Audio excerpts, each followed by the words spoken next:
एक बार देवी पार्वती ने देवों के देव महादेव से पूछा, ऐसा क्यों है कि आप अजर हैं, अमर हैं, लेकिन मुझे हर जन्म के बाद नए स्वरूप में आकर फिर से बरसों तप के बाद आपको प्राप्त करना होता है। जब मुझे आपको पाना है तो मेरी तपस्या और इतनी कठिन परीक्षा क्यों?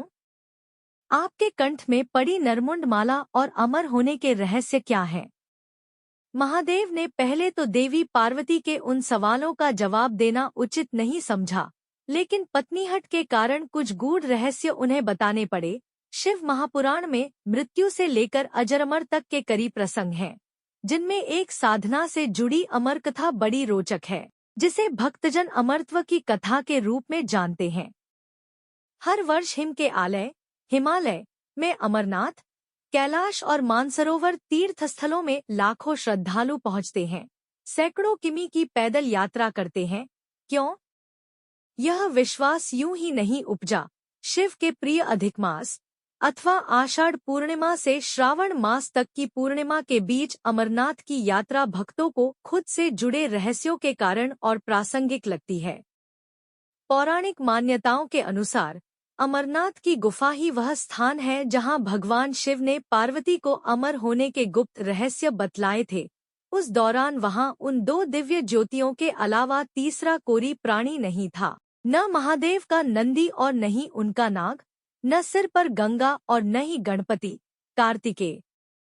गुप्त स्थान की तलाश में महादेव ने अपने वाहन नंदी को सबसे पहले छोड़ा। नंदी जिस जगह पर छूटा उसे ही पहलगाम कहा जाने लगा। अमरनाथ यात्रा यहीं से शुरू होती है। यहाँ से थोड़ा आगे चलने पर शिवजी ने अपनी जटाओं से चंद्रमा को अलग कर दिया। जिस जगह ऐसा किया वह चंदनवाड़ी कहलाती है। इसके बाद गंगा जी को पंचतरणी में और कंठाभूषण सर्पों को शेषनाग पर छोड़ दिया। इस प्रकार इस पड़ाव का नाम शेषनाग पड़ा। अमरनाथ यात्रा में पहलगाम के बाद अगला पड़ाव है गणेश टॉप।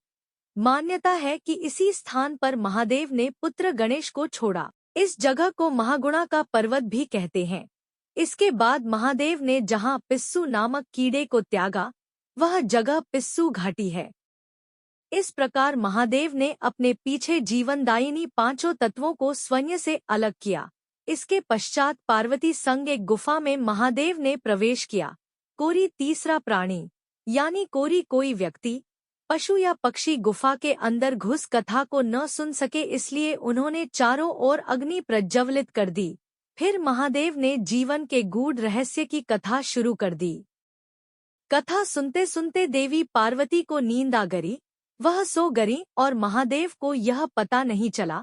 वह सुनाते रहे। यह कथा इस समय दो सफेद कबूतर सुन रहे थे और बीच बीच में गूंगों की आवाज निकाल रहे थे। महादेव को लगा कि पार्वती मुझे सुन रही हैं और बीच बीच में हुंकार भर रही हैं। चूंकि वैसे भी भोले अपने में मग्न थे तो सुनाने के अलावा ध्यान कबूतरों पर नहीं गया। दोनों कबूतर सुनते रहे। जब कथा समाप्त होने पर महादेव का ध्यान पार्वती पर गया तो उन्हें पता चला कि वे तो सो रही हैं, तो कथा सुन कौन रहा था? उनकी दृष्टि तब दो कबूतरों पर पड़ी तो महादेव को क्रोध आ गया। वहीं कबूतर का जोड़ा उनकी शरण में आ गया और बोला, भगवान, हमने आपसे अमर कथा सुनी है। यदि आप हमें मार देंगे तो यह कथा झूठी हो जाएगी। हमें पद प्रदान करें। इस पर महादेव ने उन्हें वर दिया कि तुम सदैव इस स्थान पर शिव व पार्वती के प्रतीक चिन्ह में निवास करोगे। अंततः कबूतर का यह जोड़ा अमर हो गया और यह गुफा अमर कथा की साक्षी हो गई। इस